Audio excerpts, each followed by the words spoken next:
Ever wondered how your computer manages to run multiple applications at the same time without any issues? This magic is brought to you by a fundamental concept in operating systems known as process synchronization. This is the coordination of simultaneous processes to ensure a smooth and predictable execution. Sounds simple, right? But without proper synchronization, these concurrent processes may interfere with each other, leading to a host of undesirable behaviors like race conditions and data inconsistency. Imagine a symphony orchestra without a conductor, where each musician plays at their own pace. Chaos, right? The same could happen with your computer programs without process synchronization. So it's safe to say that process synchronization is the unsung hero that keeps your computing orchestra harmonious and melodious. Now you might be wondering who the key players are in this synchronization story. Let's delve into the key characters that play critical roles in this synchronization story. Meet our first character, the critical section. This is a segment of code that accesses shared resources and needs to be executed atomically. In simpler terms, it's a part of the program where a process operates on shared data. Imagine it as a room where only one person can enter at a time. If more than one person tries to enter, they might bump into each other and cause a mess. This mess in the world of programming is what we call interference or a race condition. Now, how do we ensure that only one process enters this room at a time? This brings us to our second character, mutual exclusion. Mutual exclusion is like a strict bouncer at the door of the room. It ensures that only one process can enter the critical section at any given time, preventing the chaos of concurrent access. When a process wants to enter the critical section, it needs to ask the bouncer, or in other words, request mutual exclusion. If the room is empty, the process is granted entry. If another process is already in the room, our requester must wait. Once the process inside the room is done, it signals the bouncer, who then allows the next process in line to enter. This way, mutual exclusion ensures an orderly and predictable execution. But why is mutual exclusion so important? Well, it prevents race conditions where two processes try to access and manipulate shared data simultaneously, leading to unpredictable results. It also prevents data inconsistency, where different processes have different views of shared data. In essence, mutual exclusion is like the traffic cop of process synchronization, ensuring smooth and orderly flow of processes. So how do we ensure this mutual exclusion? Enter our next characters: locks, semaphores, and mutexes. These are tools that operating systems use to implement mutual exclusion and avoid the chaos in the critical section, but we'll delve deeper into them in our next scene. Until then, remember this: mutual exclusion is the key to maintaining order in the world of concurrent processes. Locks, semaphores, and mutexes are the gatekeepers of the critical section. Now let's get to know these gatekeepers a bit better. First up, we have locks. Think of locks as bouncers at a club, allowing one process in at a time while keeping others waiting. A process needs to acquire the lock before it can enter its critical section. Once it's done with its business, it releases the lock, allowing the next process in line to enter. This way, locks ensure that only one process accesses the shared resource at any given time, preventing any potential interference. Next, we have semaphores. Semaphores are like traffic lights, controlling the flow of processes. They're integer variables that signal when a process can proceed. Semaphores come in two types: binary and counting. Binary semaphores, also known as mutex semaphores, act much like locks, allowing one process access at a time. Counting semaphores, on the other hand, allow a set number of processes to access a resource simultaneously, providing a little more flexibility. Last but not least, we have mutexes.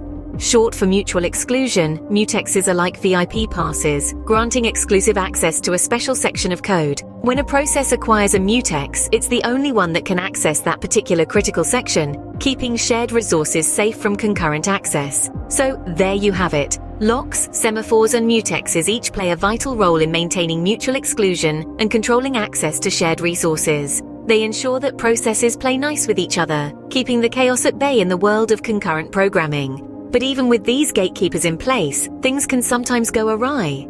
Processes can find themselves in a deadlock or suffer from starvation, leading to all sorts of problems. But what happens when things go wrong? Let's meet the troublemakers: deadlock and starvation. Every story has its villains.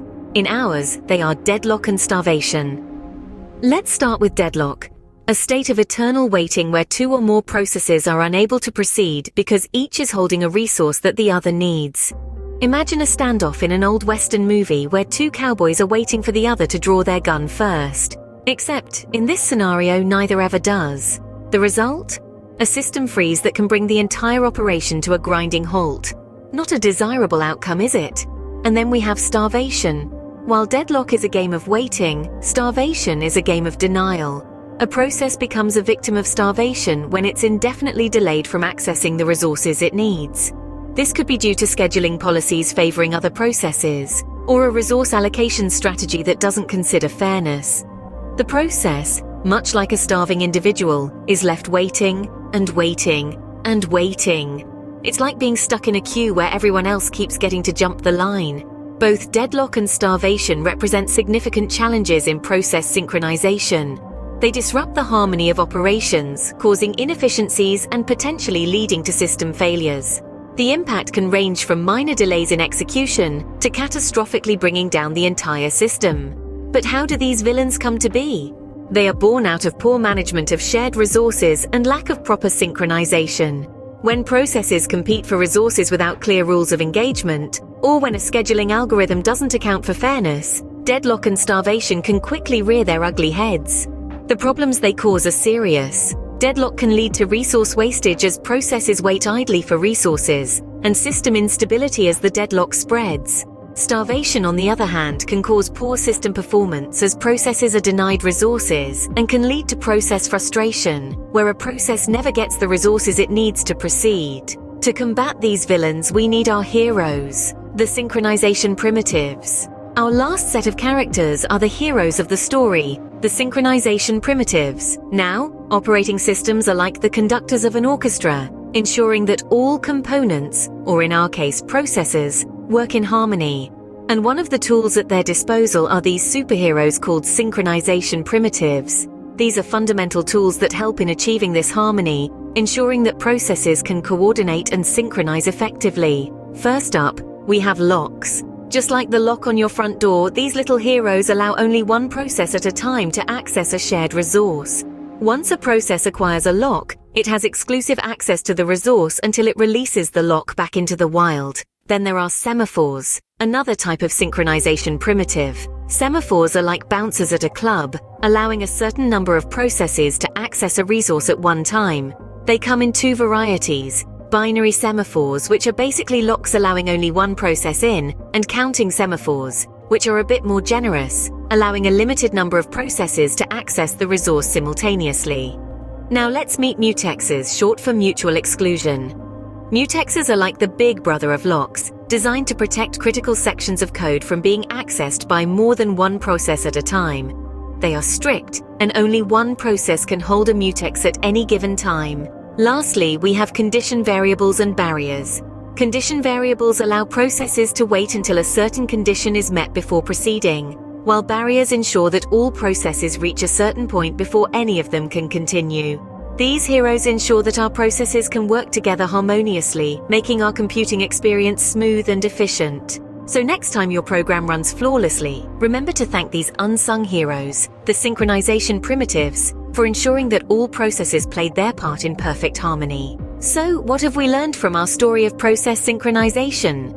We've discovered that this crucial concept in operating systems is all about coordinating concurrent processes to ensure a smooth and predictable execution. We've delved into the importance of the critical section, a code segment that accesses shared resources, and how it must be executed atomically to prevent interference. We've also explored several key characters in our story: locks, semaphores, and mutexes. These synchronization mechanisms play vital roles in ensuring mutual exclusion, allowing only one process to execute its critical section at a time. We've navigated the treacherous waters of deadlock and starvation, understanding their causes and learning how to avoid these undesirable states. Lastly, we've looked at the various synchronization primitives provided by operating systems to facilitate these complex coordination tasks. With these characters at play, your computer can run multiple applications simultaneously without a hitch. Remember them the next time you seamlessly switch between apps.